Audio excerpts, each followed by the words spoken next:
Le même samedi, le 24, Félix Tshisekedi a causé un meeting dans Sélé, les pêcheurs.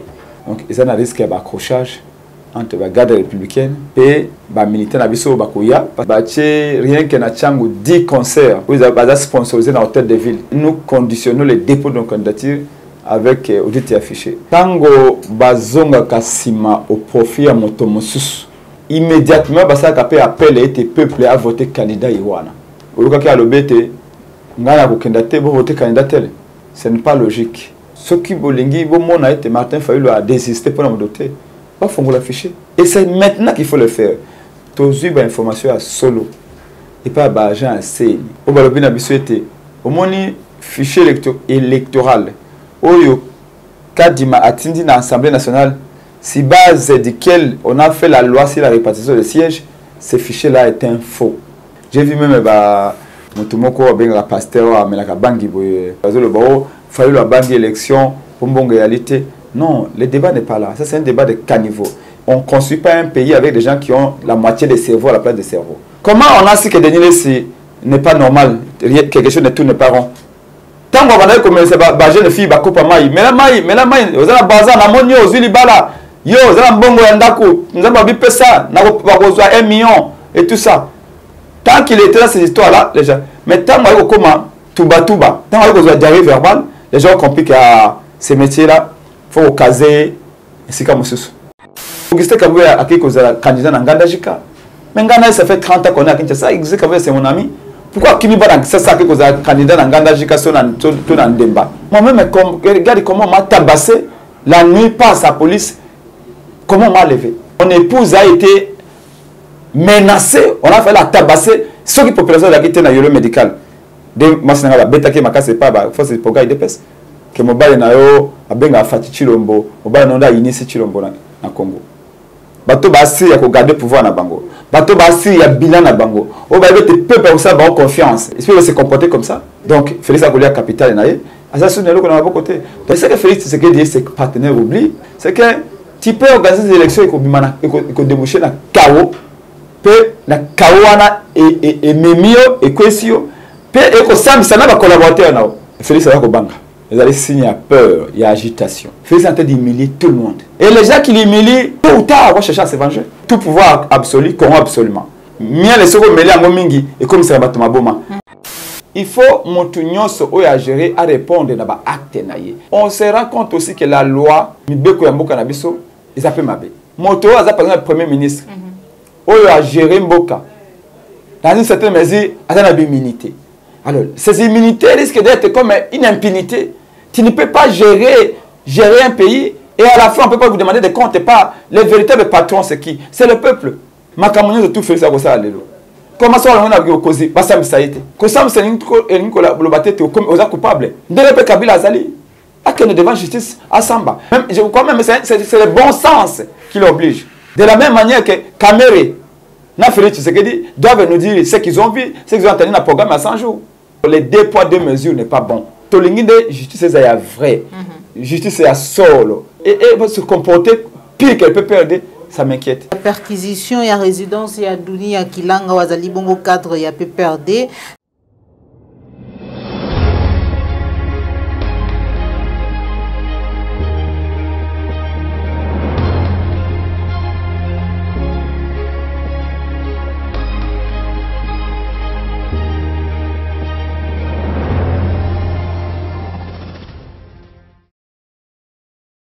Et Sengokoe ba été bozali ebele bande ko balandi ya plus clair télévision la chaîne de vérité bande ko balandi émission vérité de tout côté mbote na bino bi pa ignon ce jour bino merci na confiance merci na fidélité merci pour te bozali ebele ba ebozuli baku ya ko kotsa biso na bandako na bino mko mwalelo na numéro ya sika émission vérité de tout côté otoyambi pour na bino mwana mboka presse penge wazali bongo président ya ADD Congo moko ya baila muka elongo na ye ndeto ko sola matali mboka na biso République démocratique du Congo. Actualité politique ezali ko faire couler beaucoup d'encre et salive ndenge tolobaka mais kasi tokotikela ye maloba po ete toyoka ye na mituna oyo bakongolais bazali komituna awa na kati ya République démocratique du Congo pe na ngambu ya diaspora ebele bobengi bobi maman Joël Kombe lukela biso mwana mboka presse penge ayanola na mituna ebele oyo bosili kotuna biso. Sans plus tarder na pesi matondo mingi na yo popola yo mozomisi ma caméra merci na cordo pe mafuku pe na Joël Gonago chasseur d'image ndé déjà to pesi mbote na invité na biso mwana mboka presse penge mbote na yo président mbote maman opanze sango mbote na banso kolanda biso pe merci l'équipe na son maman de Joël matondo mingi pona koyana lokasa na biso na plateau boni ADD Congo boni la muka ADD Congo très bien en ce moment nous préparons toujours la fédération ADD Congo nyonso fonctionner très bien nous sommes toujours na ba étape ya ba tournée ya ba matinée politique na biso des semaines où le colo ba report incessant il y a ba meeting et permettre biso to planifier makambo ya ba matinée politique na biso aux allez ba occasion ko ça ba adhésion mingi ba mam mais je crois qu'après meeting il y a dimanche ou le 25 na Sainte-Thérèse nous reprenons avec nos matinées dans chaque commune de Kinshasa. Parce que l'opération Tobanda qui a 2023, tout le monde béton en zéla continue et il faut accentuer yango compte tenu à danger où le lot Félix a comme représenté. Voilà. Sinon à part ça, tout va bien au sein du parti, les partis continuent à fonctionner, à vivre normalement. Pourquoi report il y a matinée, tout il y a meeting, la date il y a les 25? Parce que les 25 et à qui journée moi quoi paraître biso le col la journée batonu surtout à zana tango ya koya na meeting mais la raison la plus convaincante et sous-tend des décisions à cause que ça la report que l'on la samedi comme à dimanche zali que le même samedi le 24 Félix Tshisekedi à cause de la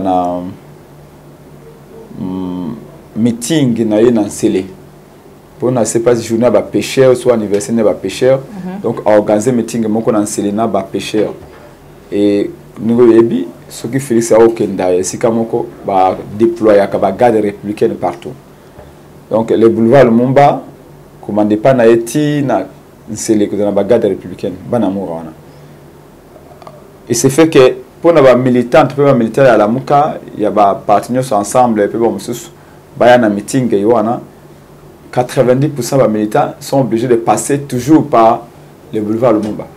Donc, il y a un risque d'accrochage entre les gardes républicaines, où ils se déployer pour sécuriser Félix Tshilombo, et les militants parce que pour les bango, ils allaient faire, pour les bango, ils allaient colère, pour les bango, ils allaient se défouler, ils allaient drapeau.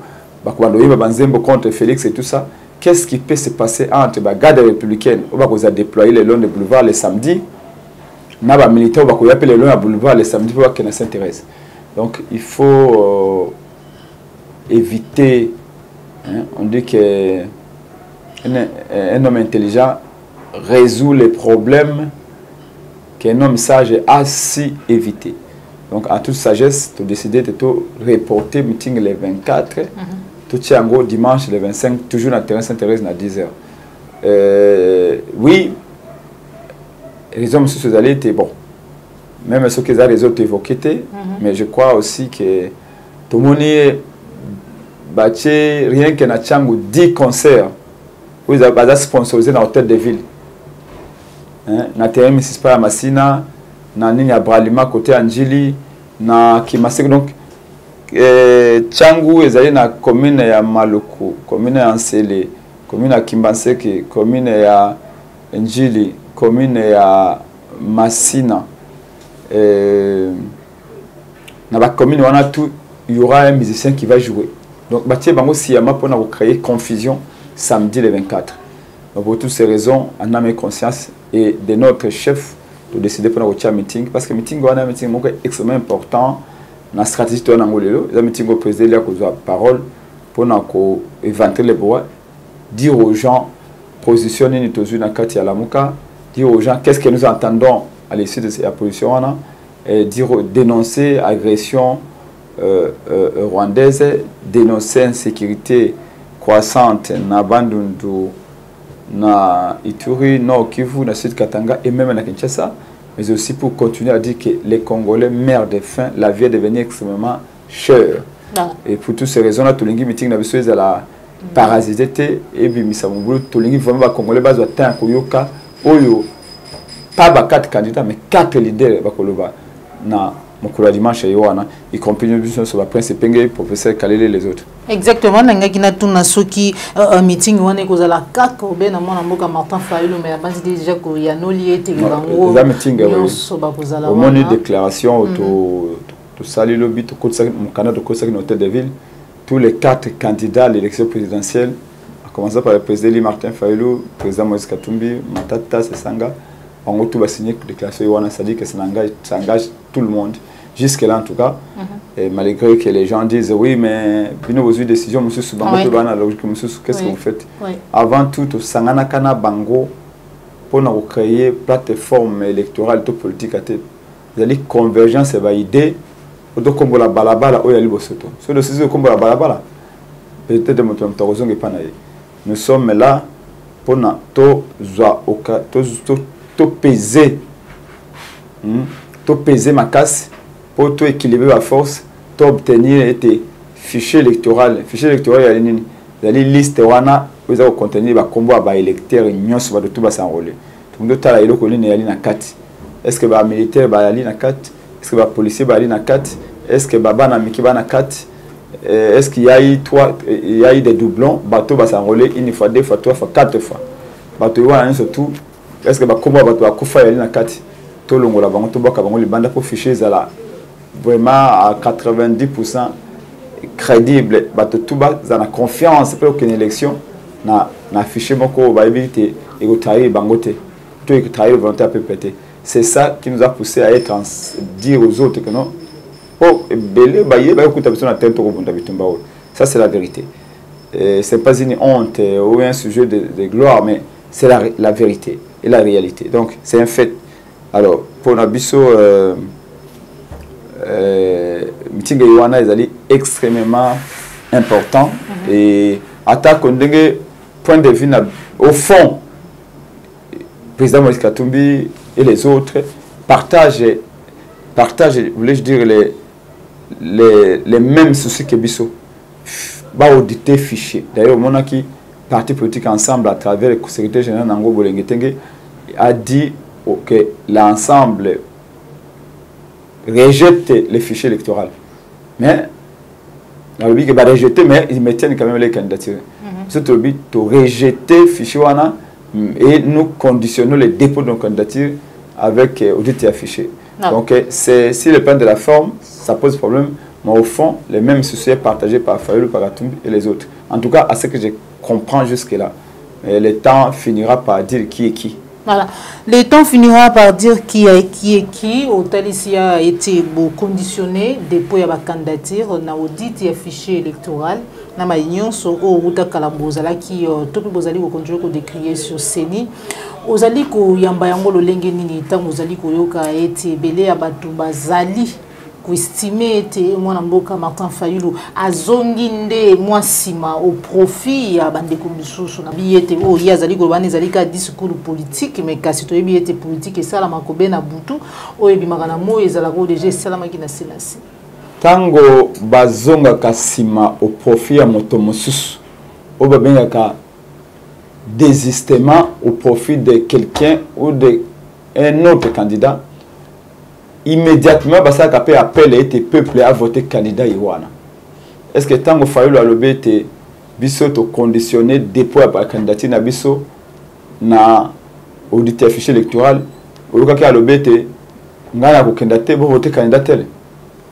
Non, ce n'est pas logique. C'est parce que comme un régime à médiocrité. Oui, bah membre nango au lieu de briller par l'excellence pour ba tikali citoyen, vous allez briller par les mensonges, la calomnie, la diffamation, les contre-vérités. Précision, détail, il y a les besoins portés, elle était Fayulu alobi na kombo na été yemoko alobi na kombo ya biso banso 14 partis politiques qui composé la Muka, y compris mon parti Action pour la démocratie et le développement au Congo, ADD Congo en sigle. Monaki était manifesto wana mona modéré yango le président ADD Congo que professeur Kalé le coordinateur la Muka azalaki wana liboso na mona boka Martin Fayulu bande comme ça sur le quoi ba Ivo Mobengai ba Mouladia pe ba msusu bazalaki sikai wana babo bulabwe. Donc première précision, il y a des décisions d'ensemble. Il y a famille la Muka. Deuxième précision, il y a des totikali jamais que le bail était trop kendana ba élection té. Les gens vont dire c'est un langage politique. Non. Supposons que l'élo Félix Tshisekedi dans le bibo. Nangina honoré mémoire papa nangai. Papa nangai Etienne Tshisekedi wa mba kufaka azwaka bampono amona mpona malonga te. Abunda combat pour la démocratie. Démocratie est que na Congo te. Ngai mona na ye na pouvoir na ko pesa exemple dans le monde entier.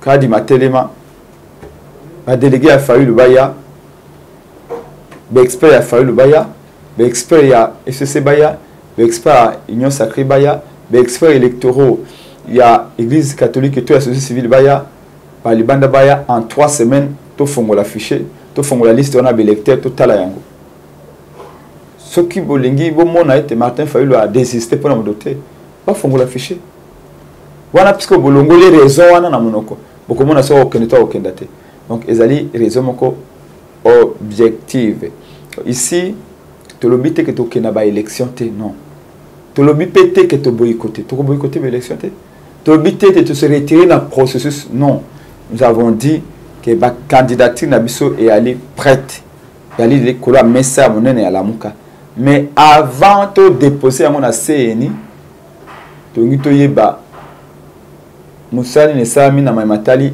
constitution affichée électorale bo enrôler bato ndengene bo enrôler bato wapi ba enrôler ba on a ba condition nini bazali boni bazali na âge nini est-ce que ba na qualité ya ko benga électeur toté loi électorale et pekisi policier s'enrôler loi électorale et pekisi militaire s'enrôler loi électorale et pekisi bana mikiba s'enrôler Bibeko ya mboka epekisi bato bakufa baza na kati affiché. Le électeur epekisi ba doublon baza na kati. Mais ya autre lobby to sengi bino bo décrocher la ligne te pona biso. To fongola kaka affiché wana. Biso bato to kenda na compétition. Même Lionel Messi, maman, même Cristiano Ronaldo, même Kylian Mbappé, soka côté na terrain, à côté angulu te. Azali sûr il y a talent naie mais à talaka ballon est-ce que ballon peut aller makas ce qui ballon peut makas ça comme ça arbitre ballon ça peut makas c'était pour beta ngoma la monter a ko keno tala ce qui ma boulot yali na terrain ce qui boulot yali a ko yebisa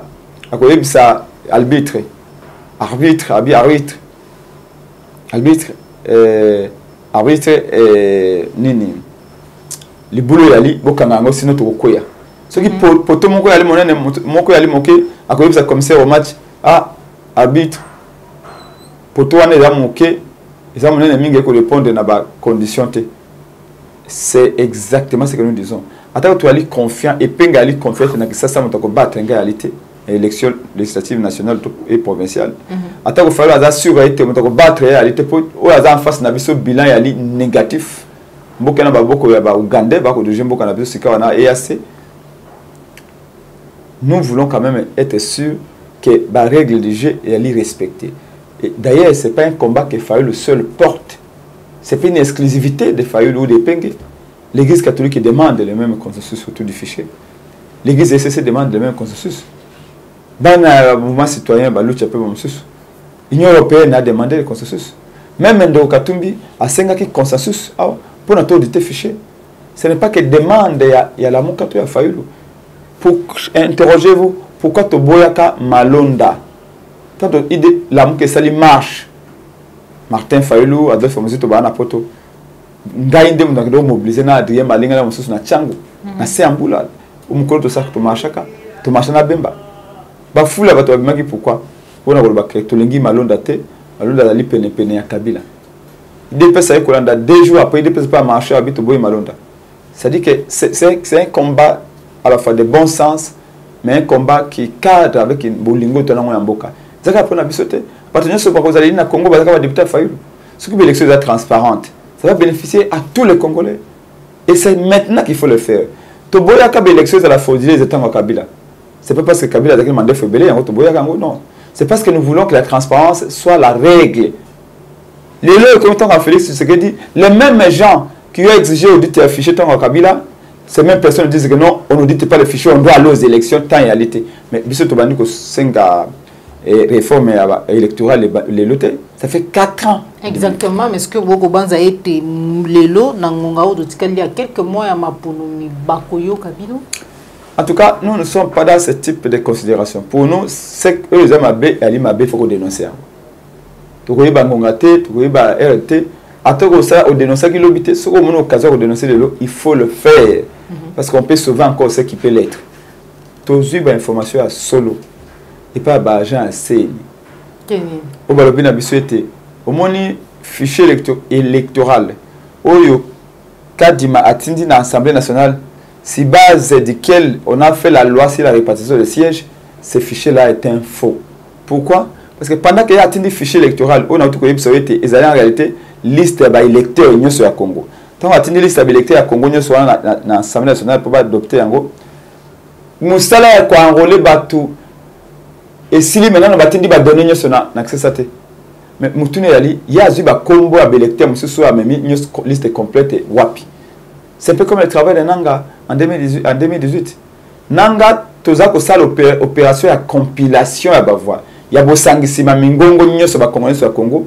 Nanga s'est précipité à publier les résultats.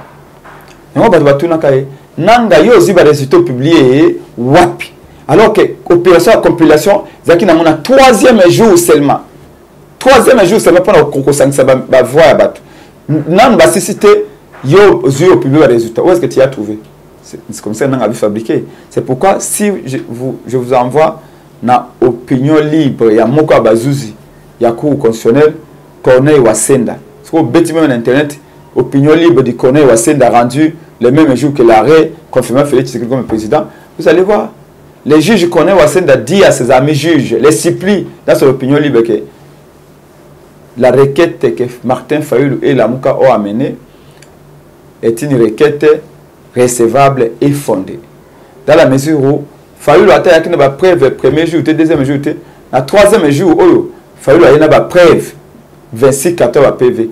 Mais IDPS a boyé, batanga ba katona, basta la le comptage de voix si base ba katona parce que IDPS avait argué que Fayulu a eu ba PV na retard.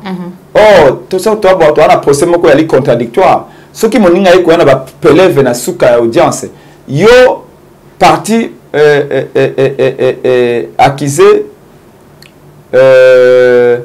vous avez le droit de demander 24 heures ou 48 heures pour na cause ba peleve ba nango pour que nous examiner nango. Le procès que ça a ajourné pour nous étudier encore le dossier bah nouveaux éléments au fallu à Kinango. Mais ils avaient refusé d'étudier les nouveaux éléments comme Luamba était sous l'influence de Kabila et le président de la Cour constitutionnelle, ils ont publié les résultats de Koutawana. C'est la même manière que Nanga a fait, Kadima a fait. Kadima, alors que Baja a fait un enrôlement, Baja a fait un résultat d'enrôlement pour battre Dayango, il y a ça sur l'électoral, un fichier électoral à Tindi dans le Parlement. Mais les Congolais, au Batindi déjà, et Van Siko, va considérer Bangote. Bango va remplacer un fichier par qui? C'est-à-dire il est fort possible qu'il y ait des millions et des millions de faux électeurs dans le fichier. Maintenant, on doit s'engager de tout afficher, tout foncer l'afficher. Ils sont dans le Félix Tshisekedi, Martin Fayulu, Jacques Chabani, Franck Djongo, Ingele Foto, Olengankoy, Prince Penge, Bastille Mbikayi. En 2011, Papa Etienne Tshisekedi a eu une qui était dans le pendant que le audit est affiché. Au tout bien service central. Tous les électeurs ni ba na kati. Kabila na kibanditisme na en 2011 a boya ka koto audit fichier. Lelo la même démarche que tu as amorcé Alors que Félix a marché quand biso pendant que 5 audits affichés a comme le pouvoir. Quand on menait des marches au Lelo, Félix a le bureau bino baba fou. C'est-à-dire que lui-même était fou. En 2011, il était en train de marcher là. En 2018, awa.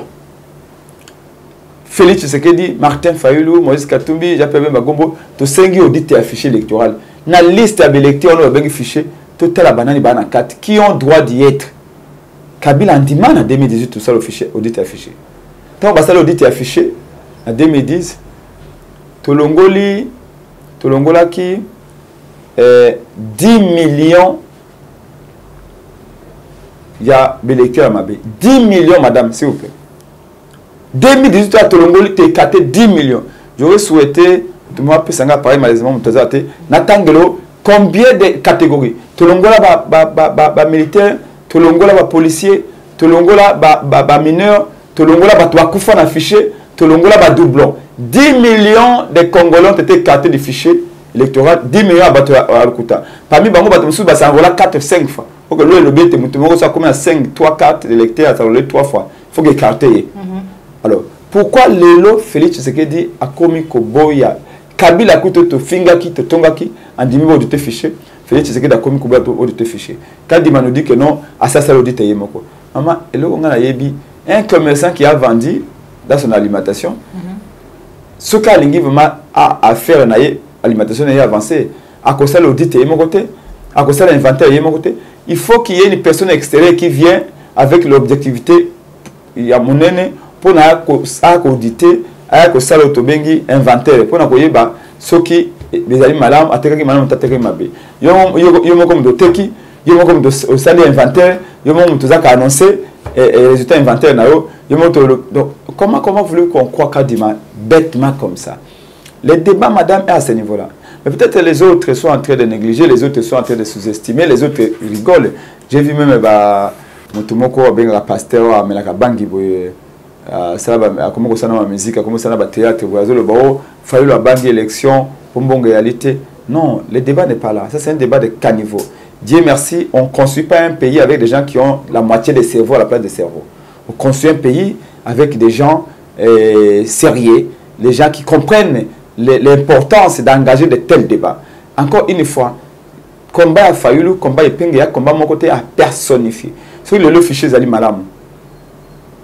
Même dans l'IDPS, c'est ce que je préfère. Il y a un grand parti politique qui a gagné. Ils ont gagné l'élection, mais le coup aux âmes mouquées, le coup aux influences militaires, ça arrangé, mais ça m'a tout le monde a un bon gébelé dans la partie, mais à suivre à voter. Mais le coup aux candidats, personne va voir, mais le coup aux âmes mouquées, aux âmes bon gébelé, bah écarté. Mais si le fichier est crédible, ceux qui veulent l'élection est malade, même dans l'IDPS, c'est qu'on a bénéficié de l'autre coup. Donc, tout moto mon côté place à Fayulu, ils appellent les cambas bon côté, les cambas kolobaïté, même na libenga ya zoba, bachaka loboko obe bala moko.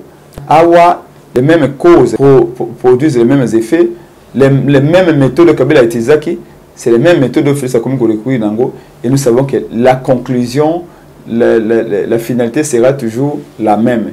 Voudriez-vous qu'on aille nous faire pendre comme ça? Non. C'est pourquoi on a dit que non, Tokenda. Tokoti qu'il a Félix Boulevard, Tokoti qu'il a été à son deuxième mandat, il y a le Kouta, nous avons il y a le Bosso en 2018, a modifié la Constitution, le plan d'Abango Zali, parce qu'il y a déjà projet à modifier la Constitution. Déjà fait. C'est sur la table. Mbata, Okitundu, Bochab, tous ces gens-là, si pour projet à modifier la Constitution. Cause de B, Félix a un mandat à Mibalé en forcing, va modifier la Constitution du 6 mois d'avril, va le un mandat, il y a mon Kozambo qui est longé, Moula Mitano, et comme 7 ans. Et puis après, le coup de modifier la Constitution, mandat comme 7 ans, compteur à 0. Mandat de Bossa Félix, c'est ce qu'il dit, c'est un mandat à 7 ans, pratique le coup de Kabila. Mais maman, qui acceptera ça? Et tous ces gens qui parlent. Qui peut arrêter une telle machine?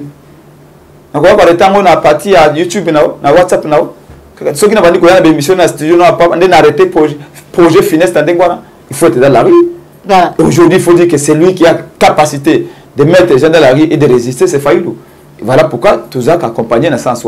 Mais nous, on dit qu'on ne boycottera pas les élections. Il faut que ceci soit entendu, maman. Les candidats, ils dépassent vraiment à cause de la terrain, ils peignent les lots pour abattre, c'est ça. Augustin Kabouya a quelques candidats dans Gandajika. Mais Ganda, ça fait 30 ans qu'on a Kinshasa. Augustin Kabouya, c'est mon ami. Pourquoi Kimi Baran, c'est ça quelques candidats dans Gandajika sont dans Demba? Alors que Ganda, il y a zone qui est pas dans la loge. Alors que on a dit, je vais affronter la diversité. Il va affronter, il faut à Bana Kassai Babotenga, Bana Banduba Votenga, Bana Congo central, Bas Congo plutôt Congo central, on a bien Bas Congo, Bana Congo Babotenga, Bana ya Nord Kivu Sud Kivu, Bana province orientale, Bana Katanga, ya Maniema, ya Équateur Babotenga. Et ça, pour n'aller à possible, il faut ficher et la crédit. Il y a le bien tabac Fayulu Seni, Bako Zalana Passi, Yakotanga, Bakombonion, sauf il y a fait, je sais parce que sur terrain, Marmon Zali, comme on a Zali, vraiment, la possibilité, Nyon Soyako, Longa Mapono, 90%. Il y a ce qui fait ça comme dans le Nord Kivu, dans la campagne. Discours n'est que Zalanini. Ngaï Félix Tshisekedi. Nous avons mesuré 6 mètres. Nous avons pesé 1 tonne. Bon, vous avez vu? Bon, tout naïe. Babi, et là, comme mon côté, c'est une sécurité. Félix Tshisekedi, il y a un temps biso boni ba kufi pendant mandat na yo. Ako ki makoba te campagne te. So akei na bunagana, ako na bangoni. Na tiki bino na boka EAC, lokola ndenga lobaki yemoko. Kebomi tungisate ba pays de l'Est, Ouganda, Burundi, Rwanda, Tanzanie, Kenya, bomi tungisate Congo démocratique exercice mboka na biso te. Mboka na biso est commandé EAC. EAC de commande mboka na biso. Pourquoi to ko bunda pona mabele? Pour la Félix Tshisekedi, le Congo disparaîtra, c'est l'EAC qui va venir dans notre pays. Il y avait des gens qui étaient unis de l'EAC, je ne sais pas. À cause de l'Obanabana, Bunagana, que non, Natikela qui vient. Natika qui sécurité na bino amboko ya ba Ougandais pour protéger bino. OK, l'Équateur que le banine que natika qui programme à 145 jours ou le tika au programme à papier. Alors qu'à l'Équateur les gens meurent de faim, meurent de soif. L'Équateur les ana kati obscurité quoi tout noir mo le tiki réalité. À Kosiba na ya Sido Bangia boy na ba minda ya ngelingeli ya panneau solaire. Ma minda fait c'est koufi. Non, on a repassé la chemise dans l'affaire à repasser normal dans l'Équateur, dans le courant. Non, on a l'amba dans la région de l'Équateur. Bon, bah, il y a ça, ah, boy, oh, l'Équateur, écoute, courant. Courant, puis écoute, l'Équateur. C'est toi, tout à banamambo. Donc, à Koyana, qui ça a fait ça, pour le banin. $1, Zaki n'a mis 600. $1 est commis 2400. Au PC $10, na copo essence, bâtiment 12 litres de carburant. 1 litre de carburant, on a reçu bango na 1600 francs. 1 litre de carburant commis 3000 francs. À quoi ça va congolais ni kabong c'est économie? Comme congolais boni a pesi misala. Kulu na yelo partout. Alors que na bandu na ko ça va onen. Na yemela kibino mobondo na manda na ngai. Bobo sur la bande ko na bino ba kufi bo botengai na ko sekeze bino na 2028. Donc ça dit que ce sont des choses comme ça. Au Talibobi, mais est-ce que Tango Kabouya a Kolobagnos ou Ekoye na Lolemo, est-ce qu'il pense que pour na Félix Tshisekedi mo konza 2023 pour na beauté na ye, pour na ba voyage bela salaki, pour na denga komi kolata ba costume à cher. Pour Nazali costaud, pour la nini. Moi, je voudrais qu'on m'explique comment un Congolais qui a un cerveau normal peut dire que non, on a fait ça, c'est ce qu'il demande à Mibale. Et le docteur Mukwege, puis Nobel de la paix. Avant aussi un mandat à Mibale. Et c'est un mandat de bosser ça dans le nini. Aujourd'hui, à comme ici, parce que les gens, j'entends les gens dire Félix Tshisekedi est un dictateur. Félix Tshisekedi n'est pas un dictateur. Tout le monde qui vient de Moutou Pamba. Et c'est quand Zali Bouaoki, Félix Tshisekedi est dictature. C'est ça qui m'a même connu tout ma tata. Félix Tshisekedi est un dictateur.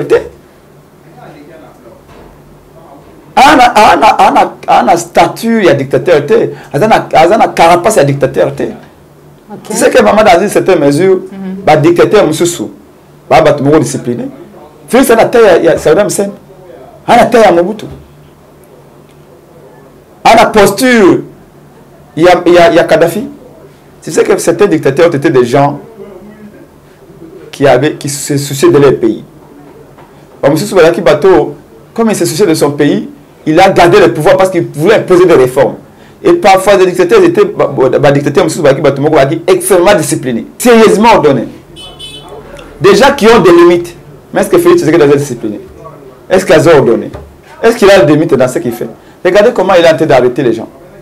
Moi-même, regardez comment on m'a tabassé la nuit par sa police. Comment on m'a levé. Regarde ce qu'on veut le faire à Franck Diongo. Exactement. Qu'est-ce qui se passe? Est-ce que vous voyez vraiment des gens, bateau bassure, il y a garder le pouvoir dans Bango. Bateau bassure, il y a bilan dans Bango. On va être peu pour ça, avoir confiance. Est-ce qu'il va se comporter comme ça? Climat politique, détruire capital na bango donc même en a commerce ça lié nyonso ba intérêt nyonso mais coller à capital était donc Félix a coller à capital na ye asasune loko na côté donc mutako sabinote et d'ailleurs c'est de là que vient l'idée à koloba était coûte que coûte car dime fois ça passage en force organiser ba élection même ce que bien ba trouble na mboka pour que Félix Tshisekedi atikala. Mais ce que Félix Tshisekedi ses partenaires oublient, ses acolytes oublient, c'est que tu peux organiser des élections et que déboucher dans le chaos, peut dans le chaos et memio et cohésio, peut et que ça n'a pas collaboré. Parce que lui pense que pour cette élection, ils ont le moins de mal. Parce que ceux qui ont mis que sur le opposant, à dialoguer dans le taux de tes fichiers, ceux qui fichiers sont transparents, ceux qui fichiers sont crédibles, alors il est prêt à aller dans n'importe quel désordre. Mais j'ai dit à Félix Tshisekedi, souviens-toi de ton père. Ton père qui s'est battu pour la transparence des élections, qui est parti où à Monibola le combat n'a été. Et vous bénéficiez du combat de votre père.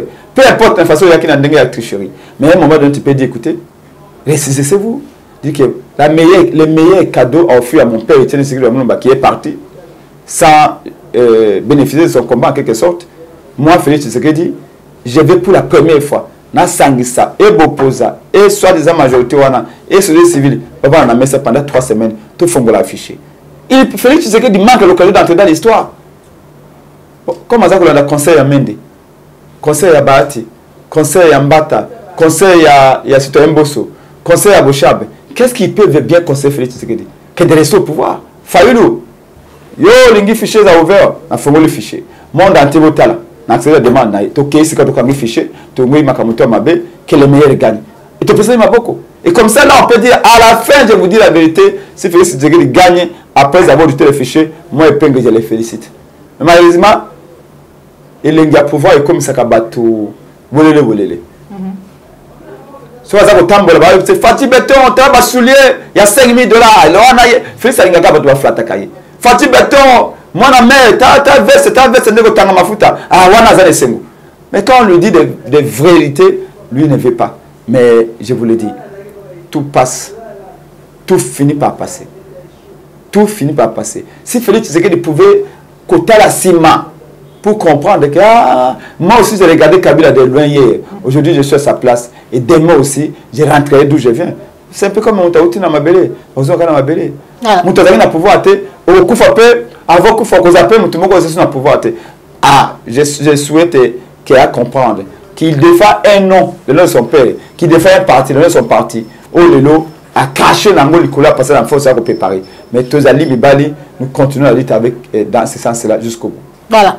Matondo mingi mona mboka presse penge et climat politique ou tiko relevé yango tout à l'heure même atali arrestation mona mboka Franck Diongo yo moko totali ça tout à l'heure le nini par un complot betaki on a la police et autres Chantal Moboni ba menace belé Salomon Escadela est-ce que finalement tokolo ba été Maï Oyo, ezali koleka na lelo, Félix azali ko tenir à tout prix, ko emprisonner, bayi opposition nyonso, to pe ezali vraiment kaka état de droit, soko buki mibe ko sali mabe bakangi yo. Félix azali ko banga, ezali signe à peur, il y a agitation. Quelqu'un qui a l'impérium ne peut pas paniquer comme ça. Vous voyez la différence entre Kabila et Félix Tshisekedi? Kabila avait beaucoup de faiblesses. Kabila avait beaucoup de suffisance. Félix en a aussi. Et beaucoup de gens également, faiblesse, voilà. Mais la différence entre Félix Tshisekedi et Kabila, c'est que Kabila ne parlait pas beaucoup. Il était taciturne. Et bien la vie, à toi, on a groupe na baninga, tant que nous fongoli monokona ote, moi je vais besoin de réalité. Moi je vais Georges Maël de réalité.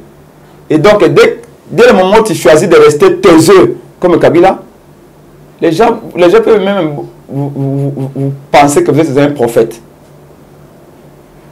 Mais quand tu ouvres la bouche comme un aventurier de Denis, tu vois comment il ridiculise et lui-même, et sa famille, et tout son... l'escroquerie l'apostolat qu'il a mené par le passé. Comment on a su que Denis n'est pas normal, quelque chose de tout n'est pas rond? C'est... Tant que vous avez mon tant que vous avez commencé à jeune fille, à couper maï, mais la maï, vous avez un bazar, la monnaie, vous avez bala, vous avez un bon goyandaku, vous avez un ça, vous avez 1 million et tout ça. Tant qu'il était dans ces histoires-là, les gens, mais tant que vous avez touba, tant que vous avez diarrhée verbale, les gens ont compris que ces métiers-là, il faut caser, et c'est comme ça. C'est exactement comme ça. Nana le baquette, ba maloko que tonda. Oye bien. Maloko que tonda so que tonda. Yekuta le bango pluriel mais na lingala maloko que tonda. Moi wana monta bosso a inventé ngo zali. Et c'est justement les prisons sont en train de se remplir. Mais j'ai bien peur que Félix Tshisekedi tant qu'on a pouvoir dans 6 mois que les gens se vengent. C'est ça ma peur. Parce que il y a un général américain, MacArthur, qui avait dit à ses militaires, tant que le Japon est capitulé, les Américains vont continuer au Japon, à longi les Japonais. Les Japonais éviter à tout prix d'humilier les Coréens, plutôt les Japonais. Aucun homme n'aime l'humiliation. Ce que l'ingé moutaz est ennemi nous à vie, humilié. Il cherchera à se venger même à la dernière minute de sa vie. C'est ce que Félix est en train de faire. Félix est en train d'humilier tout le monde. Et les gens qui l'humilient, tôt ou tard, vont chercher à se venger. Parce que Félix, c'est que une chose est acquise, il ne restera pas au pouvoir intérieurement. Si vous voulez même un mandat, avoir mis ça, il a mis balai à l'Okuta Zuyango. Mais 5 ans, vous me l'avez gâté. Tant que vous ne connaissez pas Kabila, quand c'est les 5 ans que c'est là, c'est quoi? C'est comme ça que le général MacArthur, le militaire américain, va dire nous sommes au Japon, tout le monde est japonais, mais évitez de les humilier. Ne prenez pas les femmes. Ne vous attaquez pas les enfants. Parce que ces Japonais-là, si vous faites ça, vous allez les avoir dans votre dos pour toujours. Mais aujourd'hui, quand vous prenez les gens, au Yébi Badresse Yabat, le Korangaï, et pas dans militaire, mon épouse a été menacé, on a fait la tabasser, ceux qui population qui étaient dans le médical. Moi, c'est la bêta qui m'a cassé pas, force de poga et de pes. Que mon bail n'a yo, a ben a fati chilombo, au bail n'a initié chilombo dans Congo. Quand vous apprenez à ma femme, aujourd'hui, vous dites que le prince est faible. Mais est-ce que dans 10 ans, il sera encore faible? Dans 7 ans, dans 2 mois, dans 6 mois. Essayez de devenir fort. Si j'ai le pouvoir que vous avez, qu'est-ce que moi je fais? Vous qui avez levé la main, si ma femme, je vais vous laisser tranquille. Mais si je me mets à me venger, est-ce qu'on va construire un pays comme ça? Non. Donc à un moment donné, Félix Tshisekedi doit comprendre ces choses-là. Mais Obi, quelqu'un m'a fait remarquer que nous ne pensons plus de la même manière que Félix Tshisekedi. Pourquoi? Eh bien parce que Obi a pouvoir, il y a un bâton sous le côté à peine d'avoir un peu de Lukango. Et si on continue d'avoir un peu ma canicier. J'espère qu'en tout cas, mon connaît qu'on a pouvoir, on a dans le cimetière. Parce qu'apparemment, il comme sous échange à Kabiso. Moi, j'ai du mal à concevoir que dès que Martin fait le lot, pour continuer à pouvoir, et quelqu'un me dit, arrêtez Kabouya. Tu vas arrêter Kabouya, pourquoi? Ce Kabouya, c'est l'imabé. Je ne vais même pas dire à la justice ce qu'il doit faire. La justice, elle est là. on ne va pas donner des injonctions à la justice. Justice a eu les juges sont payés pour ça. Mais c'est justement ce que je dis. C'est-à-dire qu'à un moment donné, on se demande comment. Et ça, je l'ai dit à tous ceux qui veulent bien m'entendre, que la pire des choses qui puissent arriver dans ce pays, que nous, les jours, on arrive au pouvoir, qu'on se mette à faire exactement ce que nous condamnons chez Félix Tshisekedi. Et là, croyez-moi, il y aura toutes les raisons de désespérer.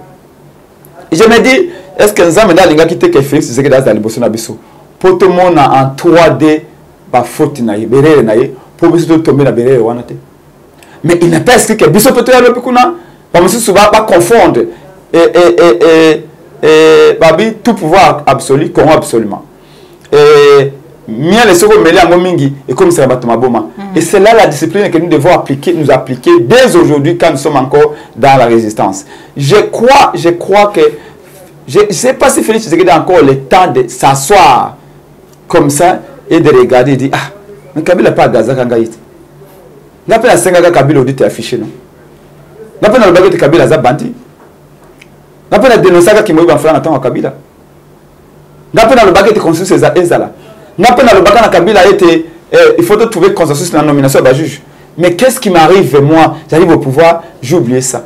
Et ça César azaki na bato moko na Afrique to yaka na ba griot. Ba griot na Afrique pe na ba roi na ba cour ya ba royauté na Afrique. Ba anda ko zakaka pona kumisa wate. O roi ozaki toko, ozana basi zomi, basi na o batanga ka mafuta non. Ba griot pe ba ndoko sa ba ndo sa pe ba roi Afrique non. Roi, attention, kozwa masa motote. Na keti na biso kozwa masa moto imakaliwa. C'est de la même manière na Europe pe ba César, bazalaka, zana moto moko ba ndo sa César. Les tout puissant déjà romain, dictateur. Et mon gars, il pas César avec César. Vous n'êtes qu'un homme. Parce que César est mon gars, quand c'est César immortel. Quand vous faites sauter. C'est malgré le possédant empire, il y a Rome et tout ça. Il faut que les gens qui aiment Félix Tshisekedi lui disent qu'il n'est qu'un homme et qu'à un moment donné, génération éthique, si vous allez bien, Fayulu, Félix, Bemba, Katumbi et Penge, na biso banso mutabundi pour l'indépendance à l'été. Et donc à un moment donné, aux ongi des pièces. Et surtout, quand aux ongi si filment ya boye inaona kibokonzi, tu ne gagnes pas les élections. Mais tu deviens quand même président de la République. Et après tu oublies tout, tu te dis, je suis le roi du Congo. Tôt ou tard, et nous les verrons, nous les verrons. Donc pour Nabiso, Lelo, Maman Joël, nous croyons, encore une fois, nous croyons que décision Tozwaki, Yakolobaete, tu allez prêt au Kenab élection, tu vas boycotter l'élection, mais tu lingi, tout le monde a camboisé un fichier électoral, parce que Batie, tu belé à le côté d'un fichier électoral, tu lingi demande douana et zala examiner. Tu vends le club congolais, tu dis fichier électoral, tu Kenaba élection. Ce qui fait ça gagner, tu bêtes les maboko. Parce qu'au moins tu assures que le fichier est corrompu. So, il fallait le gagner, tu bêtes les maboko. Et c'est comme ça qu'on peut amener un pays très loin. Sinon, nous allons faire d'ici place. Ça m'étonne que Tango, Macron et Awa, Félix Tshisekedi, ce qui, le colonel de Tchoubaké, il te respect. Bino tolingi regard na bino européen changer envers les biso mais olingi regard échanger envers yondengeni alors que toi-même tu te respectes pas. Voilà. Et que ça la passe mon mboka après c'est pour finir Matata Mpogno vient de retirer sa confiance dans le bureau du Sénat, pas président du Sénat, Bahati Lukwebo, a talisé te bazali kosala ba réunion, va comploter contre eux pour na kokangaye, pe asili ko porter plainte contre Bahati Lukwebo. Bahati a talisé te depuis le 5 juillet déjà ba immunité na etango longwaka ezongate d'où il est à la disposition de la justice ba ko na ngo sambisaye soki esengeli ba sambisaye ozali ko yamba mai mazali ko lekana lolenge nini est-ce que vraiment ezali justice muto ko tambola et ko lobama topé ezali politique. Je ne sais pas quelle est la procédure qui a été suivie par Bahati depuis Parlement de Bangouane et Bandi. Je n'ai jamais mis les pieds là-bas. Je ne pense pas. Ce que la Kenda Kuna peut-être une fois n'a vu Kolukani, mais en tout cas je n'ai Kenda Kuna, ça fait 4 ans. Yami Balé si les fonds, il y a dossier. Bukangalonzo, il y a eu beaucoup d'abus. Plus de 280 millions de dollars, il y a l'État congolais qui est dans la projet et le Gobimé à l'été. Nous avons droit à la vérité. Nous voulons savoir. Les ministres des Finances vous disent que Mbongwana rame 460 millions de dollars et ce que Kenda a évité Mbongwana à trésor public était. Le Oyo, si le député va palissade à 47 000 dollars, il dit que si c'était chez nous en France, ça n'allait pas passer. Tu sais que à cette génération, mais je me suis senti un peu déshonoré. Et le comportement de mon peuple m'a déshonoré. C'est un Français qui me dit que ce qui n'est pas l'habitude de la personne qui va député l'habitude français, va Jeep 47 000 dollars. Ou un bon gouvernement n'a pas président, de la président, et pas l'habitude de la France et très collecté. On allait continuer à marcher jusqu'aujourd'hui. Bravo au peuple français. Malheureusement, ce n'est pas encore le cas pour le peuple congolais. Et c'est pour cela que nous faisons des émissions pour éveiller conscience. Les Camboya, nous devons voir clair. Mais le col à Bazou, c'est nous la sambicité. Aujourd'hui, personne ne peut dire que telle ou telle personne avait mangé l'argent pour Kangalonzo. On ne peut que supposer ou supiter. La seule chose que nous pouvons dire, moi, au nom de mon parti de Congo, ça n'engage que mon parti moi-même, Ndekomatata, Soki Ayebi Likambo Yab Kangalonzo. Le col les acquis sous gouvernement naïe. Lui n'a qu'à dire que non, on a Géraki, tel montonda Géraki, et puis à Kolobabelema. Donc, poser à Bongo, dans Kolobaya, poser très facile. Nana Nisia qui projet. Mbonge Wuta qui wapi. Na Ekende qui wapi. Nana Salela qui ango. C'est très facile, non? Donc, il faut Montunyoso ou à gérer, à répondre dans l'acte naïe. De ce côté-là, nous sommes clairs au sein de la Mouka que Montunyoso ou à Géraki. Il faut observer sur le nom de Géraki. N'est pas un peu de lobby. Naza ministre intérieur, Naza ministre de la défense, Naza ministre de l'environnement, Naza premier ministre, Naza président. Je dois répondre à mes actes. Mais on se rend compte aussi que la loi, Mibeko Yambo Kanabiso, ils appellent Mabé. Parce que apparemment, Mibeko Pesa Kolobaete, Moto a par exemple le premier ministre. Oyo a géré Mboka. Dans une certaine mesure, il y a une immunité. Alors, ces immunités risquent d'être comme une impunité. Tu ne peux pas gérer un pays et à la fin, on ne peut pas vous demander des comptes. Pas les véritables patrons, c'est qui? C'est le peuple. Ma campagne de tout fait ça. Comment ça, on a vu au cause? Bassam Saïté. Kosam c'est une collaborateur aux coupables. Kosam c'est une collaborateur. Kende Koloba, oh yo yebi. Ndelepe Kabila Azali. Kabila, biso batouane opposition, tout le monde a été azoki ba décision ma bémingi. Mais il se peut que tout le monde cancer ndenge mususu.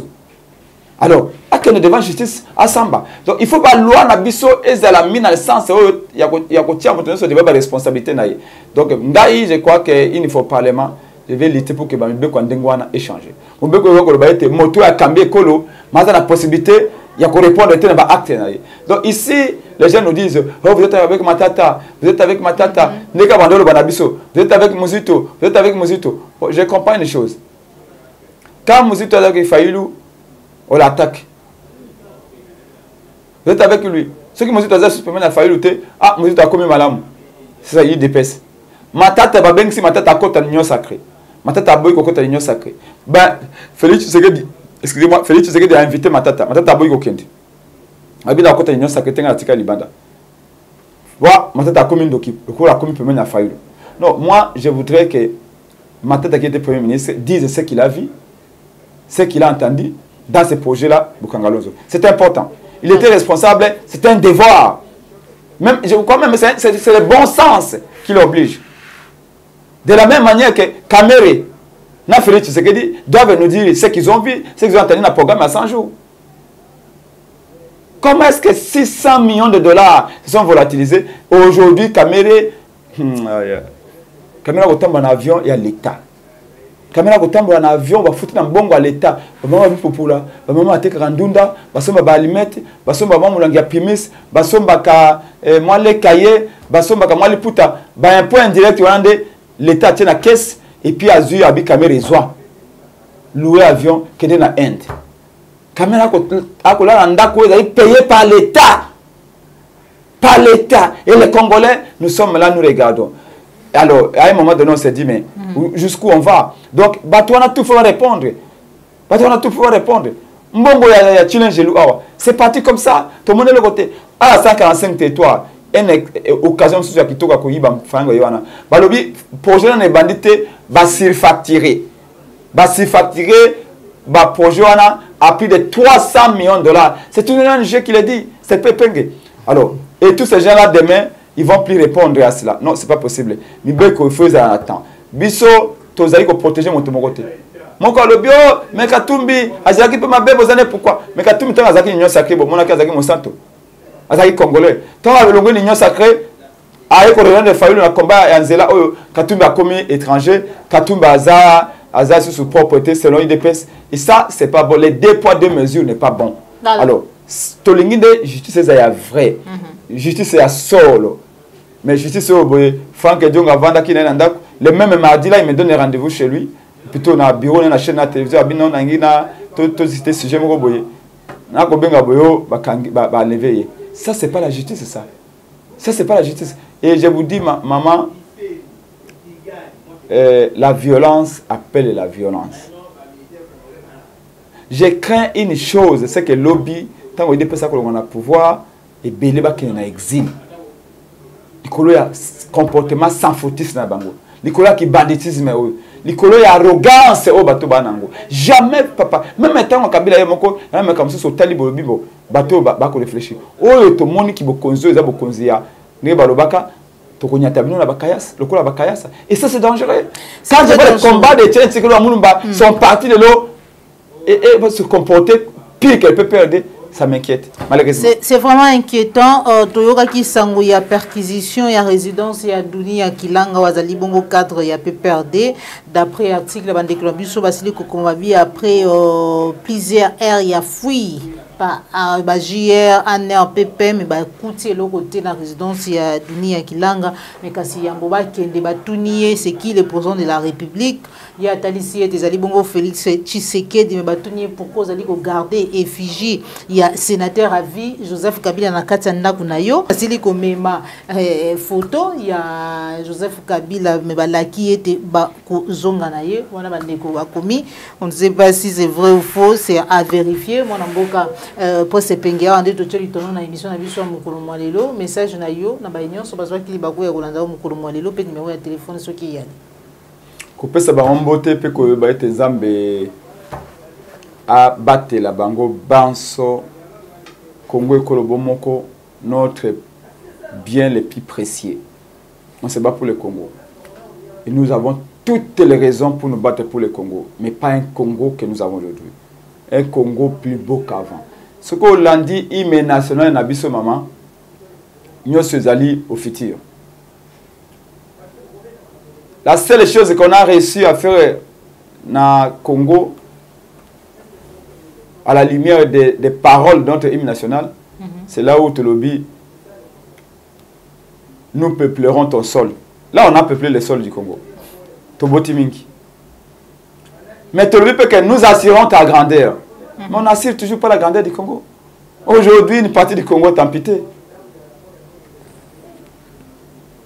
Donc, le temps est arrivé pour qu'on assure la grandeur du Congo, pour que nous puissions le peupler son sol. Mais nous nous occupons seulement que de peupler le sol, mais on n'assure pas la grandeur. Mais demain, tu as un territoire qu'on peuple sous terre. Donc,